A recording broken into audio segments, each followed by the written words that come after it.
দর্শক, এই যে ধানগুলো দেখতে পাচ্ছেন, এই ধান থেকে এখন চিড়া তৈরি হবে। তো আসলে এই ডিজিটাল যুগে এসেও এই যে গ্রাম এলাকার কিছু চিড়ার মেল আছে, এই মেলগুলাই দেখেন যেভাবে চিড়া তৈরি করে, আসলে দেখলে সত্যিই অবাক লাগে। তো এই যে দেখেন, এই যে ধানগুলা, এইগুলা কিছুক্ষণ নাড়ার পরেই এইগুলা দিয়ে চিড়া তৈরি করে কিভাবে। তো আজকের এই ভিডিওতে সম্পূর্ণ প্রসেস আপনাদের দেখাবো, আপনারা ভিডিওটি কন্টিনিউ দেখতে থাকুন। তো এই যে দেখতে পাচ্ছেন, এই ধানগুলো কিন্তু এবার সেই চিড়া তৈরির আলাদা একটি মেশিন আছে পাশে, ওইটার ভিতরে দিবে।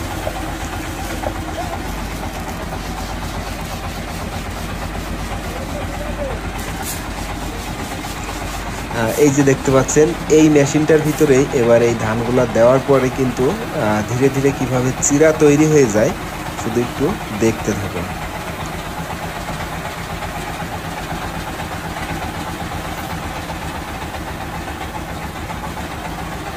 এই যে ধানগুলা দিছে, এর ভিতরে এবার লবণ দিবে আর হচ্ছে লেবু পাতা দিবে।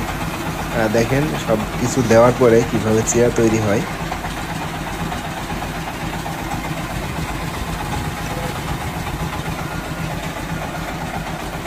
এই যে দেখেন লবণ ছিটাই দিচ্ছে, আসলে লবণ আর লেবু পাতা এইগুলা দিলে মনে হয় একটু স্বাদ লাগে।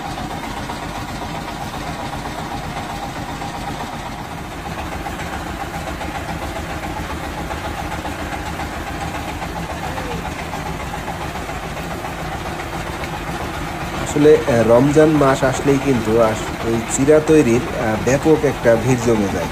তো এখানে দেখেন কি পরিমাণ চিড়া তৈরি করার জন্য কিংবা চিড়া ভাঙানোর জন্য লাইনে লোক দাঁড়িয়ে আছে। তো সকাল থেকে সন্ধ্যা পর্যন্ত কিন্তু এভাবেই তাদের কার্যক্রম চলতেই থাকে।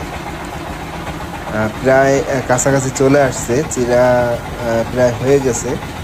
তো এগুলো উঠাইলে আপনাদের একটু দেখানোর চেষ্টা করব।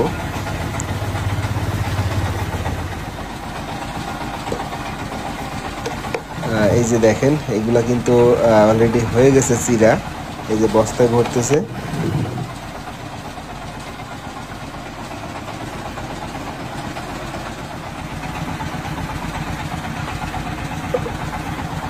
ওয়াও, দেখেন এই যে আসলে ধান থেকে কিভাবে চিড়া তৈরি হয়ে গেল দেখেন। আর এখানকার এই চিড়াগুলা কিন্তু আলাদাই একটা স্বাদ লাগে, আসলে লেবু পাতা কিংবা লবণ এগুলা দিয়ে মানে হাতে ভাজা মতো একটা দারুণ সিস্টেম আর কি এগুলো করতেছে। আসলে জিনিসটা আমাদের এলাকার দেখতে খুবই ভালো লাগে, বিষয়টা আপনাদের মাঝেও তুলে ধরলাম।